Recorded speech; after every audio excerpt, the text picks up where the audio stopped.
Here's Reagan in 1964, October 27, on self-government. Cut 2, go. And this idea that government is beholden to the people, that it has no other source of power except the sovereign people, is still the newest and the most unique idea in all the long history of man's relation to man. This is the issue of this election. Whether we believe in our capacity for self-government or whether we abandon the American Revolution and confess that a little intellectual elite in a far distant capital can plan our lives for us better than we can plan them ourselves. You and I are told increasingly we have to choose between a left or right. Well, I'd like to suggest there is no such thing as a left or right. There's only an up or down.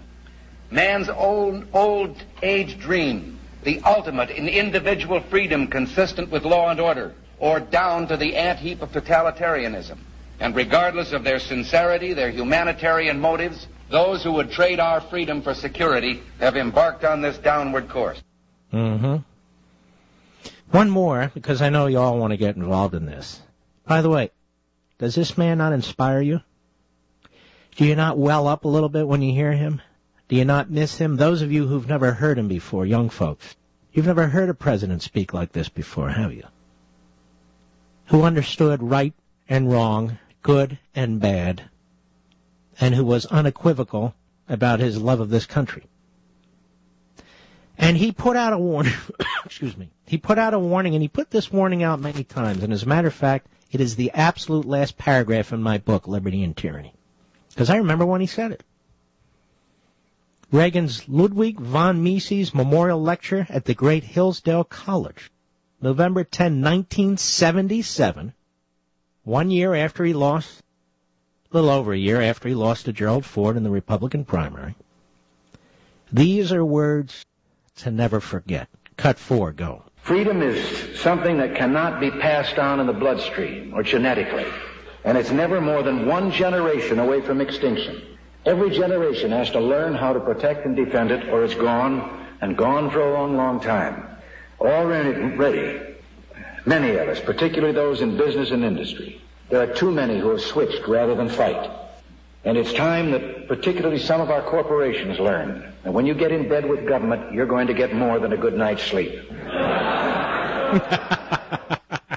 Well, he added that line, but see, we conservatives, we're not corporatists. We're free market advocates.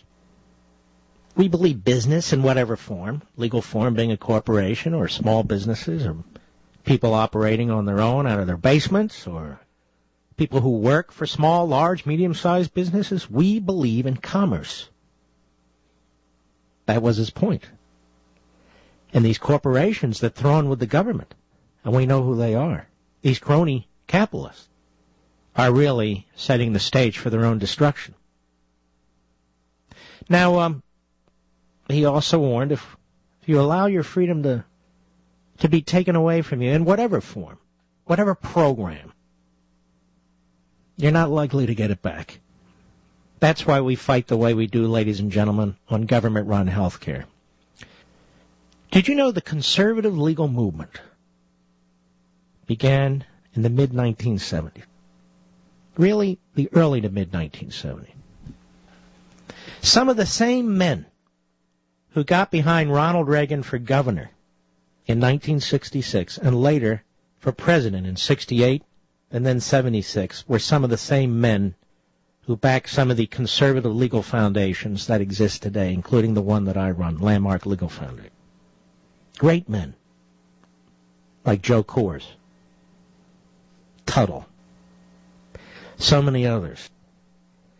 These were men who didn't have to work another day in their lives. These were men who didn't have to draw attention to themselves. But men like Reagan who were completely committed to the future of this country. And we have those people today. And there are many, many of them, and I can't name them all, but look at the way they're attacking the Koch brothers.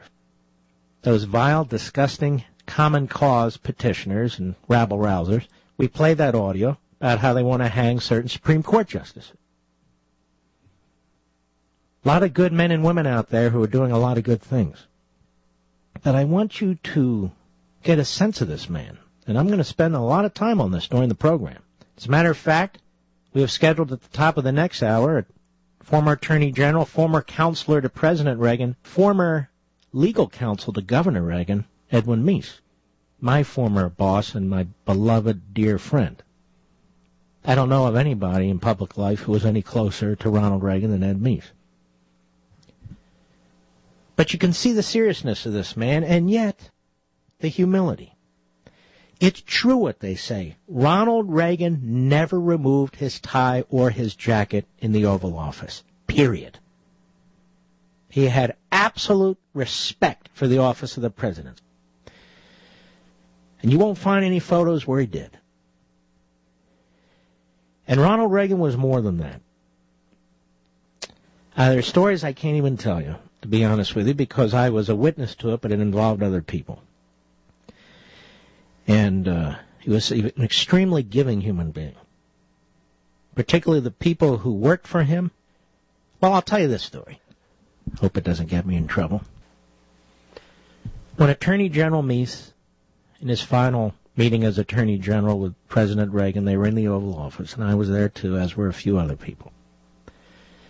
And Meese decided he was going to leave so as not to harm the presidential chances of George Bush.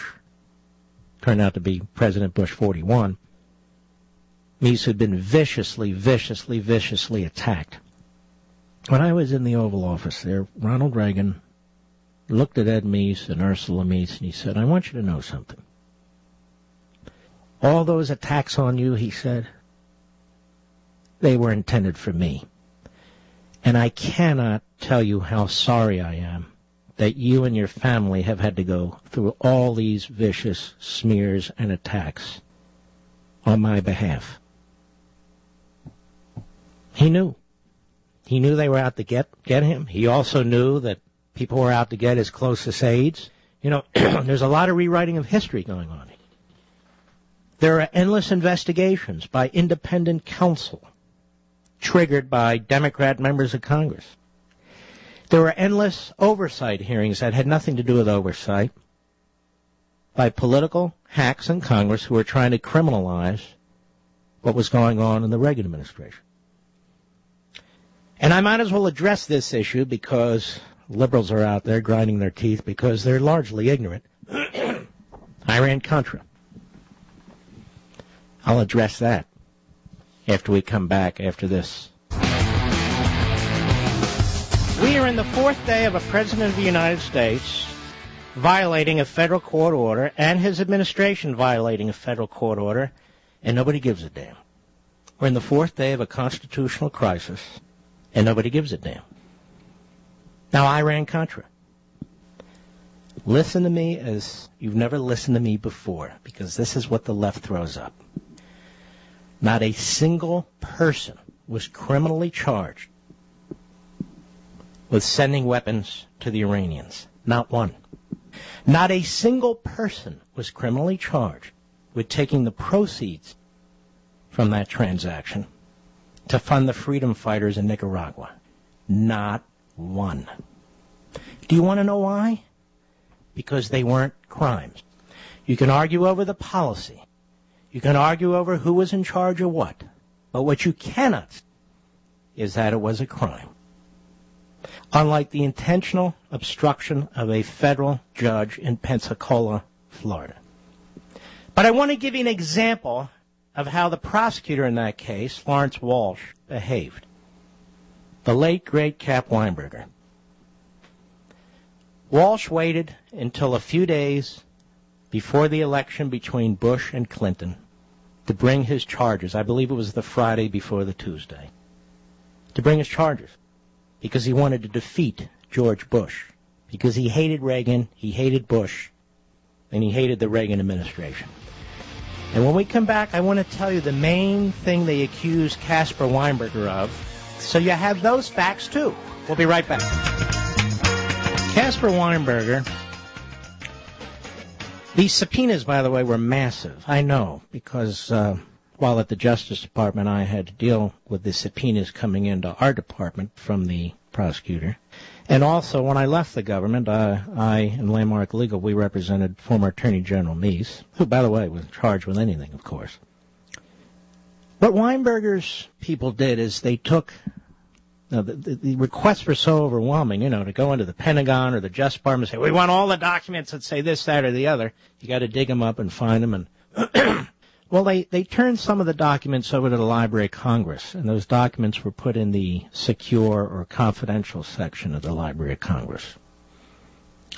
But Walsh said that was done in that case to obstruct his investigation. In other words, turning documents over to the Library of Congress, not destroying them, turning them over, not even trying to defy a subpoena, was obstruction. So he charged him for that. Now, one other thing you should know about Mr. Walsh in this case, the independent counsel who went on for 8 years. We have some rules over there at the Justice Department, at least we did when I was chief of staff, that when you have access to intelligence information, there are certain ways to secure it, certain ways to transport it. So while Lawrence Walsh was on an airplane going out to California to interview President Reagan, he had all this top-secret information, code black intelligence information, in a suitcase, and he checked it with the other baggage. And when he landed in California, the suitcase never came out the other end. For 2 weeks, Walsh kept it secret. The FBI was called in.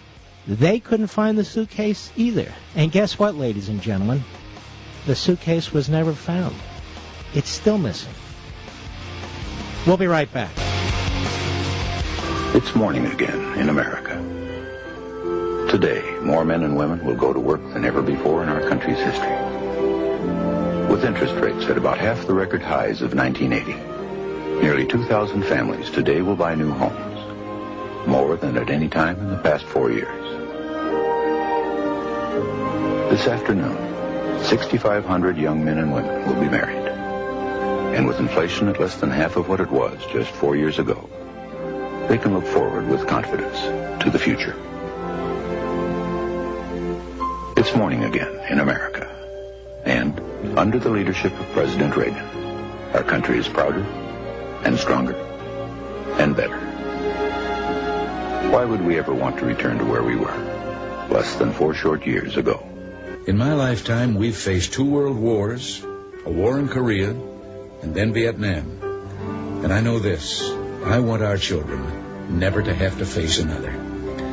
A president's most important job is to secure peace, not just now, but for the lifetimes of our children. But it takes a strong America to build a peace that lasts. And I believe with all my heart that working together, we have made America stronger and prouder and more secure today. And now, we can work toward a lasting peace for our children and their children to come. Peace is the highest aspiration of the American people. Today, America is prepared for peace. We will negotiate for it, sacrifice for it.